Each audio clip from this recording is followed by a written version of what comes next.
only myself and Brahma-sutra Prabhu, and we already got introduced in our previous videos. Still, quick introduction.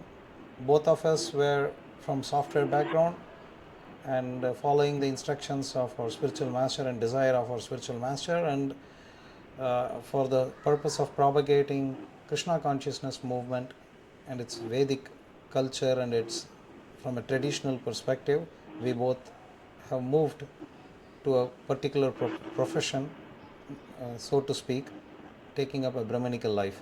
And Rama Aprameya Prabhu is a learned scholar, astrologer, and he does homeschooling, so to speak, his children. So, without any delay, let's go over the topic that we are going to discuss today. Rama Aprameya Prabhu will be discussing on the importance of a guru's manifest presence and the significance of disciple approaching a guru. And I would be talking about the validity of Ritvik initiations and show it from Shastra of when a representative can perform an initiation, especially whether the initiation performed by a representative and claiming that to be a initiation by the posthumous guru, is that valid?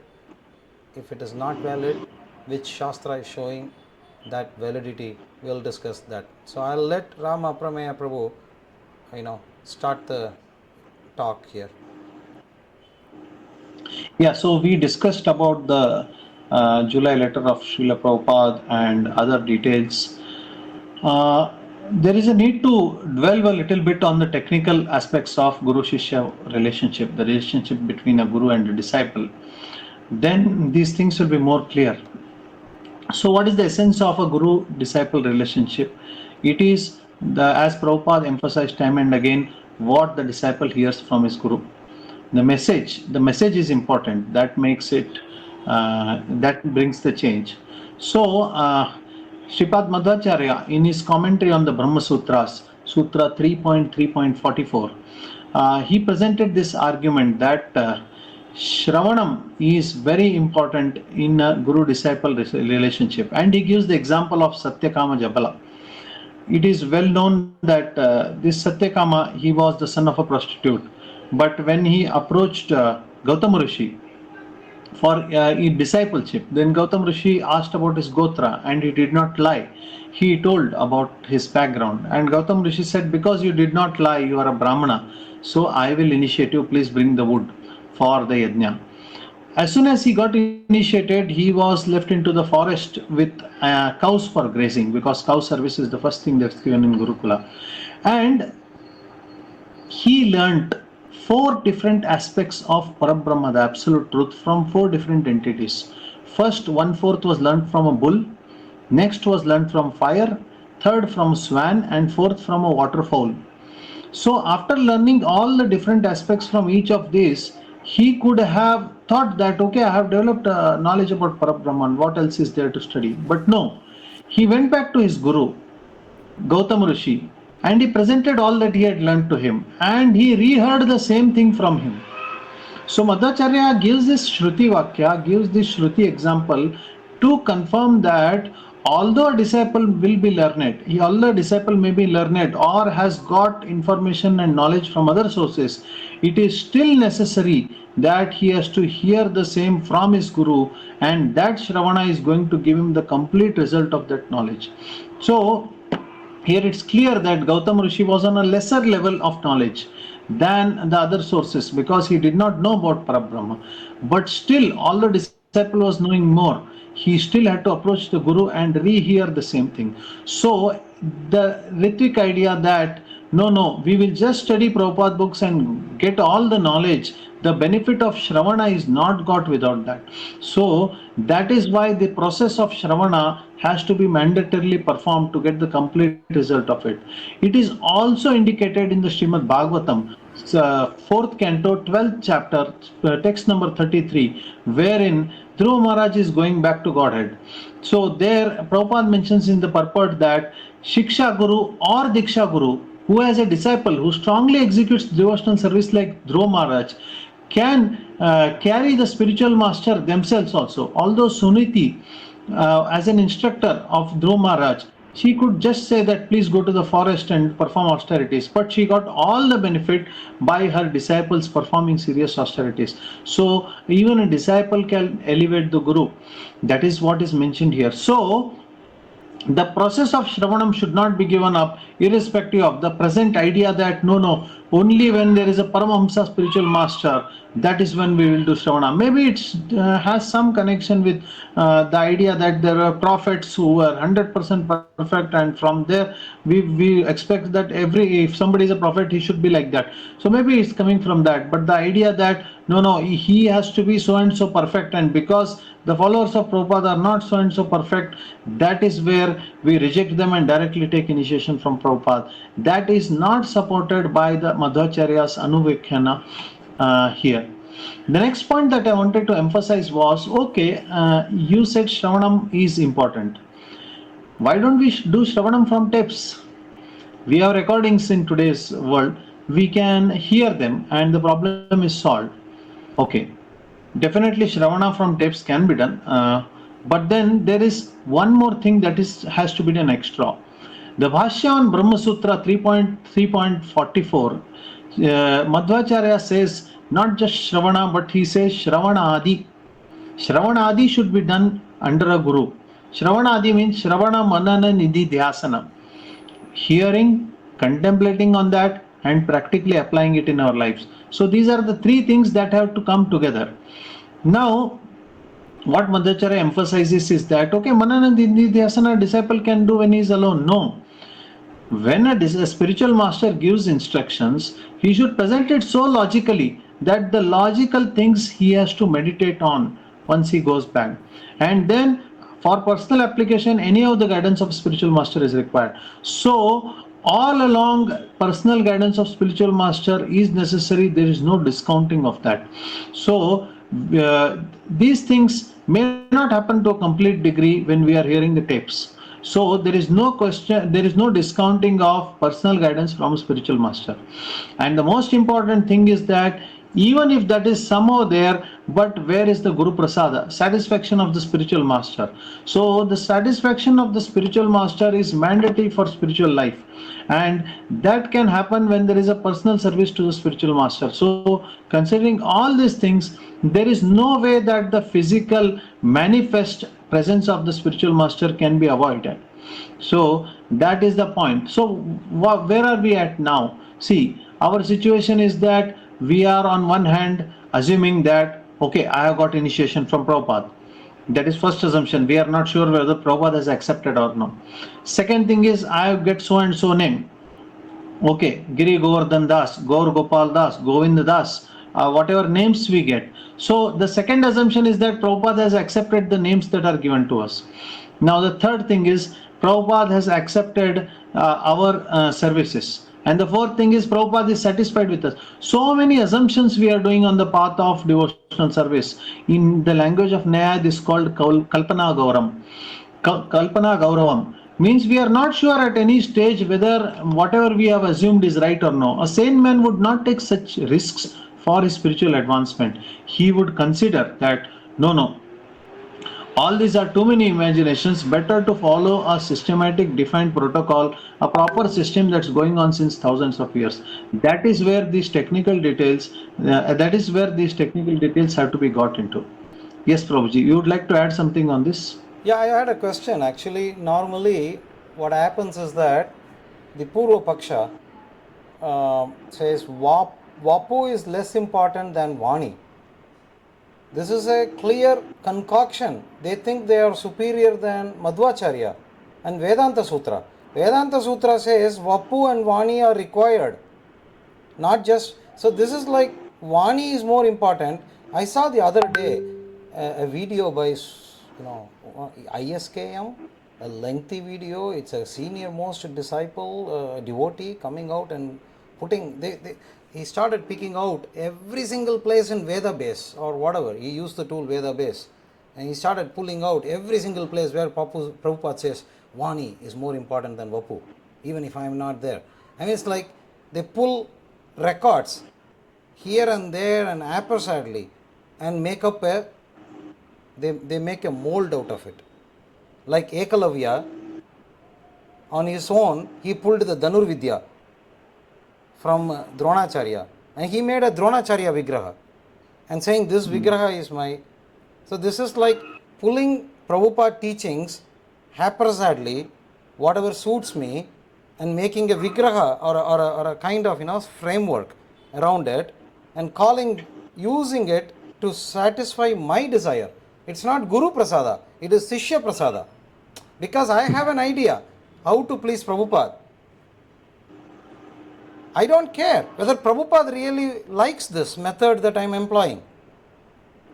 You see what I'm saying? So, yeah, so you see here. It looks like in your particular presentation, can you highlight that again, where Madhvacarya is saying the Wapu, the reciprocation, the feedback is required. It's not that one-way traffic, that what I think it would please Prabhupada. Based on my understanding of what Prabhupada said from various places, I have no way to go back and check with Prabhupada. Prabhupada, you said like this here, you said like this here, you said like this here. I made a framework. You think this framework is correct? It is my own making because I don't know the sequence. I pulled one from 1967. I thought, oh, there is something that is nice when Prabhupada was in the ship. So I pulled that. Then suddenly I come to final order. Then suddenly I find here, this is like bits and pieces here and there. I put a framework. But who will verify that this framework of reading or application is correct? And I think that's what you mentioned, where the personal reciprocation. Am I right? What do you think? Yes, Prabhu. You see here that when we say Shravana or hearing, the process of hearing, we consider it as a more of an intellectual exercise, the way we are accustomed to at school or college or elsewhere. That somebody speaks, okay, it strikes something to the intellect, and I have something to gain from it materially. Whereas the process of Shravana, that Shastra Vidhi, is like Archana. When you do Archana or put flowers to the deity, that is giving a spiritual result. When you are taking prasadam, that's giving a spiritual result. Similarly, when you are sitting and hearing, that is giving a spiritual result.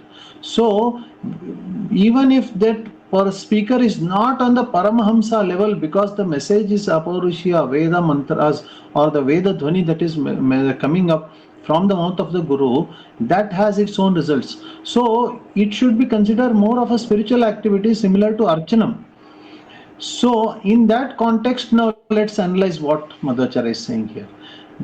It is Shravanadi processes should go on. Shravanam, Mananam, Nididhyasanam means when the hearing has happened, then you have to contemplate on what is heard. You have to meditate and find out why this was said. Then inquire from the Guru. Then engage in the service. Tat vidhi pranipatena pariparishnena sevaya. I'd like you to pause. So the service also is a part of it. Ramaprameya Yes. Prabhu, right there I have a question. The other side says that I'm hearing the tape, I'm doing manana, I'm meditating, and I'm doing seva because what I understand, I do seva. But the one part that you're saying, that Madhvacharya says, is inquire back with the Guru whether the feedback, this feedback is very important. Who is going to, the Guru has to approve. I mean, approve means there has to be, I mean, it's not me saying or you saying, Madhvacharya saying. So I think it's not beyond, it's not just logic. And Madhvacharya is not No, on his own. I would like to. Yeah, go ahead. Yeah, I would like to interrupt here. When you say Mananam, Mananam is not speculation that we are thinking of. Mananam means the right knowledge should manifest in our intellect. So, for the right knowledge to manifest in the intellect, there should be a personal interaction with the Guru. The Guru should have given sufficient logic, and you should have asked questions on that. So, Madhvacharya clearly says that Manana and Nididhyasanam cannot happen without the manifest presence of the Guru. Yeah, anyway, a slight distraction. I don't want to do this, but from what I read, there is a method called, anyway, there is a method that Bhaktivinoda Thakur has described. There is a system of initiation in which the guru and the disciple interacts back and forth about a subject matter, even if it is regarding the swarupa or the name. But anyway, let's not go into that. But there are traditions that always entertained, encouraged, mandated an interaction. And the proof that you're providing is from Vedanta Sutra and the Bhashya to the Vedanta Sutra. We are not bringing Vedanta Sutra. Vedanta Sutra is what? Atato Brahma Jignasa. Just 1-2 words. We cannot make guesses, but we use Madhvacarya as our authority. So thank you very much for elucidating that. It was a very nice. And the other part that you said, that we cannot assume that the guru, okay, the representative gives a name, but how do we know Prabhupada wanted that name? What is the feedback? Right? Every guru just doesn't. Even within Prabhupada had a kind of a system. He used the the original birth name and the letter from that, and he would make, some may get, some may not get. There are, and most important in the Nama Samskara is to explain the meaning that the guru thought of. For example, in my case, when my spiritual master was giving me the name, he asked me, okay, you already come from a Sri Vaishnava Sampradaya by birth, but you already have Sridhara, that means Krishna, Srinivasa, that is also referring to Krishna. But one part is missing here. One important part is missing. And do you know you are a Sri Vaishnava? You should be knowing. And I thought of something, but Maharaj himself said, Adiyen. Adiyen means Dasa. Oh, you think the voice is breaking up? Is it better now? It's better now, yes. Which was broken? I could repeat if you... Yeah, past 1 minute, we couldn't hear anything. Oh, okay. So what I was saying in short is that there is an interaction between the guru and Shishya regarding the significance of the name and how it relates. So now I'd like to go over some of my points that I prepared today. Regarding, there is a section in Sat-kriya-sara-dipika called Satvata Prayaschita Vidanam. Satvata Prayaschita, and it is presented in chapter 5 of the Sat-kriya-sara-dipika under the heading. This is basically how a Vaishnava should do Prayaschitam. That means, if a disciple falls down, what are his options to rectify? Vaishnava. So a Vaishnava, initiated devotee, Pancharatrika Samskara is initiated, but he falls down. That means he stops. As you know, if you are taking Upanayana and if you don't do certain Gayatris, that's gone. You have to redo everything. Similarly, Pancharatrika Diksha also has, if you fail the vows, you fall down. So here, Gopal Bhatta Goswami is saying, Kevalam Sri Guru, he is asking this question, Satvata Prayashita Vidanam, Kintu cha karat eva tat prapyate kim tat, he is asking a question. Kevalam Sri Guru Govindas tad abhave tat patnyas. So tad abhave, when the Guru is not with us and the disciple has fallen, he can go to the Guru Patnya. If the Guru is not available, he should go to Guru Patni. If Guru Patni is not available, he should go to Putra. If the Putra is also not available, he should go to Satirtha Guru Bhratu, God brothers. And he has to, if nobody is there, he has to go to Sajatiya Ananya Sharanna Sadhutah. So he has to go to the devotee who is in the same, for a lack of better term, I would say Sampradaya or cult or whichever way. Sajati can mean many things, but we say like-minded. But what he should do? Punaha Pancha Samskara Purvakam Sri Bhagavan Nama Mantra Grahanam Punaha. Punaha means again. He has to again get the Pancha Samskara of Bhagavan Nama Mantra Grahanam from one of these representatives. And very important, after this samskara he becomes purified, and he can be do Sri Vishnu Pujanam. He can continue his service. But the point here is, you can go to a representative and get another Pancha Samskara done only if you are initiated by a Guru who is no longer with us in manifest presence, and we have some options related to the Guru's hierarchy, not that we go to anybody and take. So isn't this not a clear understanding that the method recommended by or imposed by the Ritvikism, that is posthumous initiations, is violating this rule? It is misusing in one sense this rule. It's like a loophole. You bring in, you insert a new disciple into this chain. You do everything. You are saying Prabhupada, is not in our manifest presence, but we go to somebody who is in the lineage, but insert a new disciple. We don't. It's meant for a fallen disciple, but we insert a new disciple, and we get the name and all those things, and we say, oh, we are now Prabhupada disciple. I'm sorry, I'm trying to not be very dramatic. So there is little clarity on this. So there is, what you are saying is that there is a provision for a fallen disciple to reinstate himself with some XYZ connection with the Guru, some relative of the Guru. And the Guru is not there. If the Guru is there, none of these representatives can do. He has to go back to the Guru. Yeah. But there is no provision that when the Guru is not there, a new disciple has to be connected to that Guru. That's what? A new person. No. What is being suggested by the Purva Paksha seems to be very close with this, except, I imagine my Guru lives forever. Or, so I also wanted to talk about Prabhupada's, he employed Ritviks. This is another argument that comes from the other side. Well, Prabhupada himself employed Ritviks. So you are saying Prabhupada is wrong? This is a question that's coming.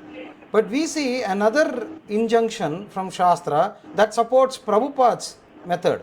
So Prabhupada basically, when he was not able to be physically present in a particular location, so he did this remote initiation, wherein he would chant on the beads for that person, he would prepare the name for the person, he would get the recommendation of the temple president, and he would send the information package to the designated devotee on the remote location, senior designated devotee, and the designated devotee would perform that ceremony and utter the name, give the beads. All these things Prabhupada was able to do. But there is a Shastra Pramana for this when the Guru is present, in manifest presence. And that is from Bharadvaja Samhita, and that verse is 2.7 to 11. There is the Tapa Samskara is described. And there it is mentioned, Acharyaha Swayam Adaya Niyukto Vata Mantravet. And you are a Sanskrit scholar, and you can see Acharyaha Swayam. Either the Acharya, there is a Va there. That means there is an option, this or that. So one thing is the Acharya can Swayam do all these samskara again. For the same disciple, it is his own disciple. He just repeats because the disciple fell down. Otherwise, he can designate. Sorry, I am mixing up. I mixed up. I'm sorry. No, I am not able to hear. No. I got mixed up. In this case, the Acharya is not able to go to for whatever reason, be physically present. He is living, but he is physically unable to travel to that location, or there is a reason that the disciple is not able to come, and he has to execute this. So he designates. He will fix the name, chant the beads, he will send all these paraphernalia to a designated Mantravit. Mantravit is a representative who is an expert that Acharya has empowered. And that person can perform. But this is not applicable if the Acharya is not Swayam present in this manifest world. So both the things cannot be, we have to understand the Shastra, but we cannot misuse that. It's very tempting. to justify our position with all these Shastras. But I'm just trying to say, by saying Prabhupada acknowledged Ritvik initiation forever, even after his leaving the body, is violating Gopala Bhatta Goswami's, because Gopala Bhatta Goswami said it's a prayaschitam. But we saying that Prabhupada can accept new disciples in this way is a total diversing Gopala Bhatta Goswami from Prabhupada. This is total misrepresentation of our own founder Acharya within our own Sampradaya. What do you think? Yeah, there are more things connected to that. I'll ask you a simple question. You see, so many people come to Krishna consciousness movement by process of preaching. They study Prabhupada books, they hear. Of course, if you read Prabhupada books, you will definitely get an understanding that a spiritual master has to be there. You should approach a spiritual master. Now tell me, once you study the scriptures, what is the immediate understanding that you develop? We say Prabhupada Bhagavad Gita as it is, right? Prabhupada original Yes. book, Prabhupada Yes. as it is, we say. What is the as it is meaning that a disciple receives after studying Prabhupada's Bhagavad Gita as it is? The as it is meaning he will receive is, one of these people around me will be my initiating gurus. I will take initiation from one of these people. The posthumous initiation will never naturally come. So the Mukhya Artha, Madhvacarya calls this as Mukhya Artha. Mukhya Artha from Prabhupada books is Diksha from the gurus who are present. Now you have to make somebody sit. No, Prabhuji, please try to understand. It is not like that. It is so and so July 9th letter and this letter, that letter, due to which let us accept Prabhupada posthumously and read his books. Say when somebody explains, then the secondary meaning or Gauna Artha becomes understandable. Oh, it's like that. But the message that directly comes from the study of Prabhupada books or directly comes from the hearing that we do is not a posthumous initiation. So the question is, when the direct meaning is clear, why do you need a Gauna Artha or an interpretation? Yeah. For example, Prabhupada says, Tadvidhi pranipatena pariprashnena sevaya upadekshanti te jnanam jnaninas tattvadarshinaha. And Prabhupada in his purport or everywhere he quotes this and he says, therefore you approach a spiritual master and serve him. And these are all substantiated by what you spoke little earlier on the Vedanta Sutra and the Madhvacarya's commentary. Jiva Goswami also has said in his Tattva Sandarbha the same things. Sarva Samvadini Vada, he has explained that Shruti, there is an order of how you accept. So, simply taking one which is, low in the hierarchy, you cannot say all words of Prabhupada are same. If you say like this, all words of Prabhupada are same, then all Shastras are same. Why did Chaitanya Mahaprabhu say Bhagavatam is Puranam Amalam and for us Bhagavatam is highest? Why Jiva Goswami said like that? Did he then Jiva Goswami did a Taratamya, and you are saying all Prabhupada statements are same? That means when he said something in the letter, it supersedes whatever he said in the book because that was equal weight. Then Jiva Goswami's mention of Shruti, Smriti, that hierarchy becomes wrong, because it's not Prabhupada wrong, it's not Jiva Goswami wrong, it's the person who explains like this is wrong, isn't it? It's common sense. Yeah, interestingly, one important information I would like to add, that the July 11th letter or July 9th letter, it was written to the temple presidents everywhere by Tamal Krishna Maharaj. Yeah, you saw that video? Prabhupada has dictated and Tamal Krishna Maharaj has written, and so now Tamal Krishna Maharaj's document has become more powerful than any of the previous statements of Prabhupada. No, actually Tamal Krishna Maharaj in that video says that's not Prabhupada's final order. These people, they hold that letter, so it's my final order because I wrote it, I signed it. This is what happens when you do Aroga Pantha. So then why don't you accept Tamal Krishna Maharaj's authority then? No, for everything. Naturally, Tamal Krishna Maharaj, the law of disciplic succession has come there automatically. Yes. Yes, yes, that's the point. This is why we should not speculate. We should always look for Shastra, Sadhu Shastra Guru Vakya Chitete Kariye Aikya. And this is what Prabhupada said in that purport to Madhya Leela 20.352. Basu Ghosh Prabhu in our previous video reminded us. The Sadhu Vakya So that in is the, no, the Sadhu Vakya that is not aligned with Shastra Vakya, the Guru Vakya that is not aligned with Shastra Vakya must be rejected. Shastra must be the center of all. So, yeah, I So, think in a sense, I would conclude that we should all study Prabhupada books seriously, and the immediate meaning that is derived from the Prabhupada books without unnecessary interpretations of here and there, better take that meaning. And that immediate meaning is that a manifest present spiritual master should be approached and taken initiation verify. from. Verify your understanding, seva, and understand submissively. First of all, Krishna says submissively.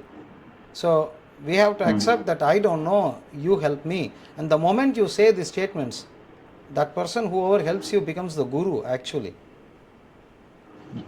So there are so many parts to this. What about the karma? There's so many things, but we'll talk one by one. And any other thoughts?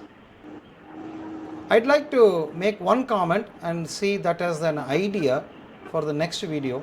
Many people have asked questions. One person sincerely inquired from me. Actually, he said, I'm sincerely asking. So he was asking about how come, where is the authority for GBC to accept or deny a person who is submitted for candidate for Guru.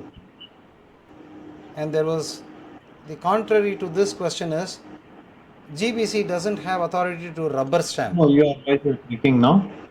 No, the GBC doesn't have authority to rubber stamp a Guru. So this we will Hmm. discuss later in the next video, and I have some Shastra Pramana for that, and we could discuss and I could run it by you. So thank you very much, Rama Prameya Prabhu. It's a little late in night, but still, thank you very much. Hare Krishna. Vancha kalpatarubhyascha kripa sindhubhyevacha patitanam pavanebhyo Vaishnavebhyo namo namaha.